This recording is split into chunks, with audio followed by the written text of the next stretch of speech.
Hello students, आज हम करेंगे एक्सरसाइज 8.1 का fourth question. Question number 4 says given 15 cot A equals to 8, find sin A and sec A। Question में हमें given है 15 cot A is equal to 8, तो इससे हम cot A की वैल्यू निकाल लेंगे, वो आएगी 8/15। अब cot A हमें गिवन है, तो सबसे पहले हम एक ट्रायंगल ड्रॉ करेंगे। हमें cot A की वैल्यू गिवन है, तो दिस मीन्स एंगल A की कंसिडरेशन में ट्रिग्नोमेट्रिक रेशियो cot A निकाला गया है। अब A हमें गिवन है, तो यहाँ से हमें ये क्लियर है कि एंगल A 90 डिग्री नहीं हो सकता, इसीलिए हम 90 को A के अलावा कोई भी नाम दे देंगे।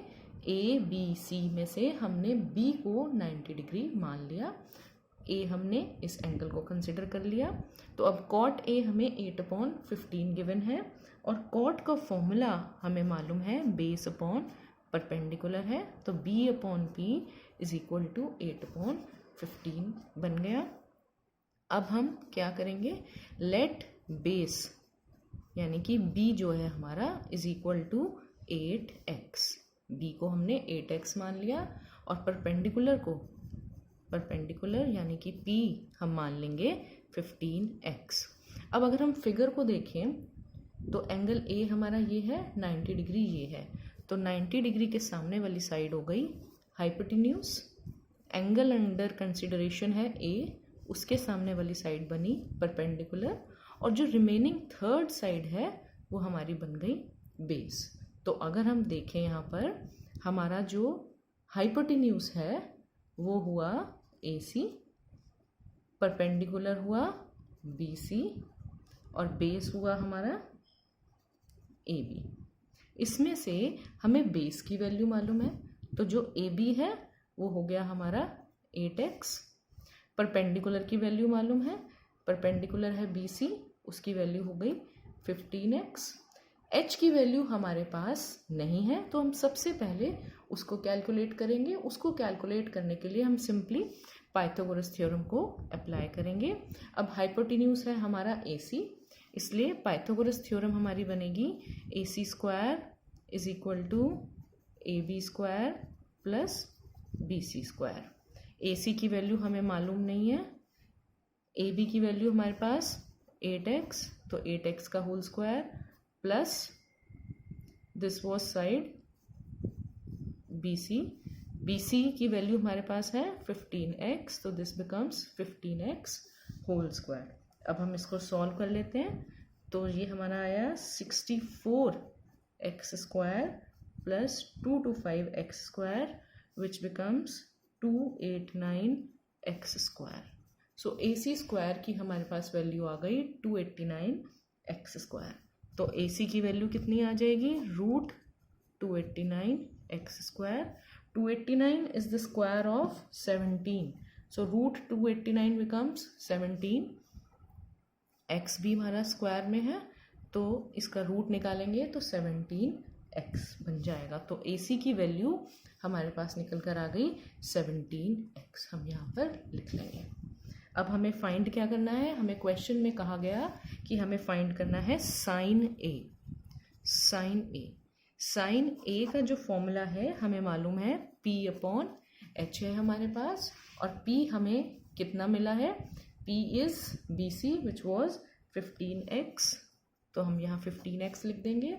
और जो हमारा हाइपोटेन्यूज है, हाइपोटेन्यूज इज 17x, उसको हम यहाँ लिख देंगे 17x, सो दिस बिकम्स 15/17। तो साइन A की जो वैल्यू निकल कर आई दैट इज 15/17। नेक्स्ट वैल्यू जो हमें फाइंड करनी है वो है sec A। sec A का हमारे पास क्या फॉर्मूला है, H/B। H की वैल्यू हमारे पास जो है, H की वैल्यू हमारे पास आई थी 17x, और बेस की वैल्यू 8x, तो उनको हम यहाँ पुट कर देंगे 17x/8x, so this becomes 17/8. This is the answer for sec A. These are the two answers which were required. Now we move on to question number 5. Question number 5 says, given sec theta is equal to 13 by 12, calculate all other trigonometric ratios. देखिए हमें question में given है sec theta is equal to 13/12. अगर हमें sec theta given है तो sec theta का जो फॉर्मूला है हमें मालूम है that is h/b. तो this becomes 13/12. तो h को हम मान लेंगे, let h is equal to 13x, base को हम मान लेंगे 12x. तो इसे कैलकुलेट करने के लिए थर्ड साइड को हम सबसे पहले एक ट्रायंगल ड्रॉ कर लेंगे. हमें थीटा गिवन है तो थीटा हम इस एंगल को मान लेते हैं. मान लीजिए ये A है, ये B है, B 90 है और ये C है. तो इस एंगल के हिसाब से दिस इज परपेंडिकुलर 90 के हिसाब से, this is hypotenuse and this side is base. तो थर्ड साइड कैलकुलेट करने के लिए हम इसमें पाइथागोरस थ्योरम अप्लाई कर देते हैं. तो पाइथागोरस थ्योरम है हमारी AC² is equal to AB² plus BC². अब हाइपोटेन्यूज है हमारा AC और हाइपोटेन्यूज की वैल्यू हमारे पास थी 13x, बेस था हमारा 12x, AB 12x हो गई हमारी, और ये हमें अभी नोन नहीं है तो हम इसको कैलकुलेट करेंगे. तो AC की वैल्यू हुई 13x, AB की वैल्यू हुई 12x और BC हमें मालूम नहीं है. तो इस इक्वेशन को हम सिंपली सॉल्व कर लेंगे. तो 13x का होल स्क्वायर निकालेंगे तो which becomes 169x² is equal to 12x का whole square 144x² plus BC². Will solve this. 169x² minus 144x² is equal to BC². इनका अगर हम डिफरेंस कैलकुलेट करें तो वो हमारा आएगा 25x² is equal to BC². तो BC की जो वैल्यू है वो हमारे पास निकल कर आ जाएगी √25x² विच बिकम्स 5x. तो अब हम जो ये 13x है, ये 12x है, तो परपेंडिकुलर हमारा कितना हो गया 5x. अब हमारे पास ये तीनों साइड्स निकल कर आ गई हैं. तो अब हमें जो भी रेशियोज निकालने हैं वो हम सब निकाल लेंगे, लेकिन उससे पहले हम अपनी कन्वीनियंस के लिए H, P और B को अलग से लिख लेंगे. देखिए H, P और B. H जो है वो हमारा हो गया है 13x, P जो है 5x और B 12x. तो अब हमें क्वेश्चन में सेक थीटा गिवन था और बाकी सभी रेशियोज हमें निकालने हैं विच इज़ वेरी सिंपल. तो सबसे पहले हम साइन थीटा का फॉर्मूला अप्लाई कर देंगे. साइन थीटा इज P/H और परपेंडिकुलर हमारे पास आया है 5x और बेस हमारे पास आया है 13x. तो हम इसको सॉल्व करेंगे तो हमारे पास आंसर आ जाएगा 5/13. This is the value for sine theta. अब हम निकाल लेते हैं कॉस थीटा. कॉस थीटा का फॉर्मूला है B/H. B है हमारा 12x, H है हमारा 13x. तो अगर हम इसको सॉल्व करें तो हमारा आंसर आ गया 12/13. Next is tan theta. tan theta का फॉर्मूला है P/B. P है हमारा 5x, B है हमारा 12x. तो अगर हम इसको सॉल्व करें we get 5/12. Next is cot theta. Cot theta is B/P. B is 12x. This is 5x. So we get 12/5. Sec theta is already given. So remaining angle is remaining ratio is cosec theta. Cosec theta is H/P, which becomes 13x upon 5x. So we get 13/5. This is the required result. So this was very easy question. I hope you all have understood. H, P, B find किया और उसके बाद सारे angles का ratio लगा दिया। Next question is question number 6। See, question number 6 says, if angle A and B are acute angles such that cos A is equal to cos B, then show that angle A is equal to angle B. देखिए, सबसे पहले हम एक figure draw कर लेते हैं। हमें cos A और cos B को इक्वल कहा गया है, तो A और B दोनों को हम 90 डिग्री नहीं लेंगे। तो मान लीजिए हमने इसको A लिया, इसको B लिया, इसको हमने C लिया, C हमने 90 डिग्री एज्यूम कर लिया।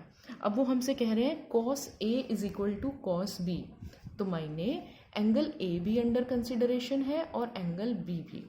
ट्रायंगल एक ही है जिसकी बात की जा रही है, लेकिन हम अपनी कन्वीनियंस के लिए H, P और B जो A और B की रिस्पेक्ट में चेंज हो जाएंगे, उनको फाइंड आउट करने के लिए अपनी कन्वीनियंस के लिए हम दो फिगर्स अलग अलग ड्रॉ कर लेंगे। देखिए, ये A है, ये B है, ये C है। इस फिगर में भी A, B, C हम दोनों में 90 डिग्री बनाएंगे। इसमें एंगल अंडर कंसिडरेशन रहेगा A, इसमें एंगल अंडर कंसिडरेशन रहेगा B। तो क्योंकि A और B अलग अलग एंगल्स हैं जो हम कंसिडर कर रहे हैं, इसलिए P और B की वैल्यू दोनों में डिफर करेगी। तो सबसे पहले हम देखते हैं, इसमें 90 के सामने वाली साइड रहेगी H, सेम इसी तरह इसमें भी 90 के सामने वाली साइड रहेगी H। इसमें एंगल A के सामने वाली साइड बनेगी परपेंडिकुलर, इसमें एंगल B के सामने वाली साइड बनेगी परपेंडिकुलर, और इसमें AC is the remaining side जो बनती है बेस, इसमें CB is the remaining side जो बनती है बेस। तो अगर हम इसमें लिखना चाहें तो हम लिख सकते हैं H, P और B क्या क्या बने। इसमें H बना AB, P बना BC और बेस बना AC।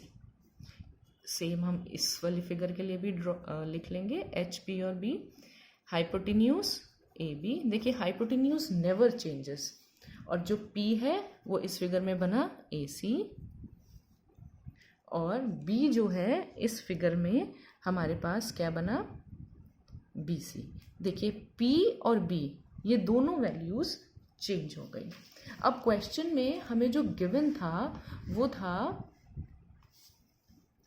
cos A is equal to cos B।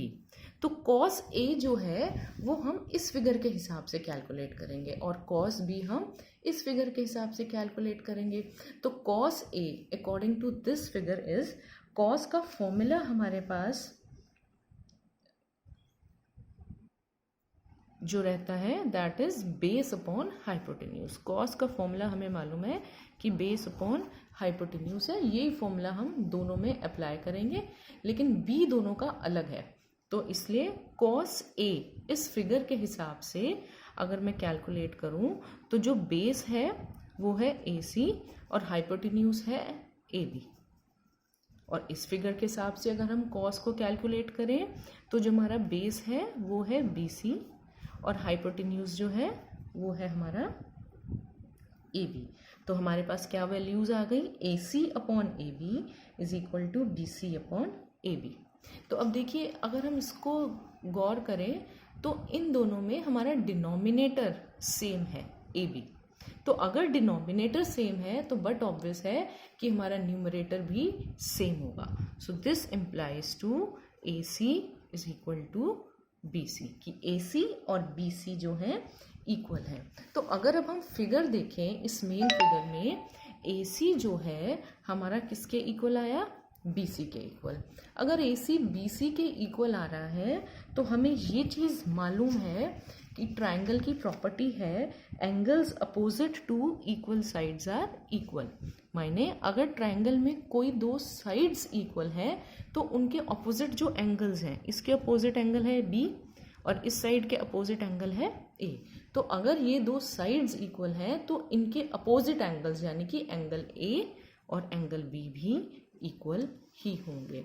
So this means if AC is equal to BC, then in triangle ABC AC is equal to BC, therefore angle A is equal to angle B. और reason क्या है? We'll write down the property. Angles opposite to equal sides are equal. ये हमारी property बन गई.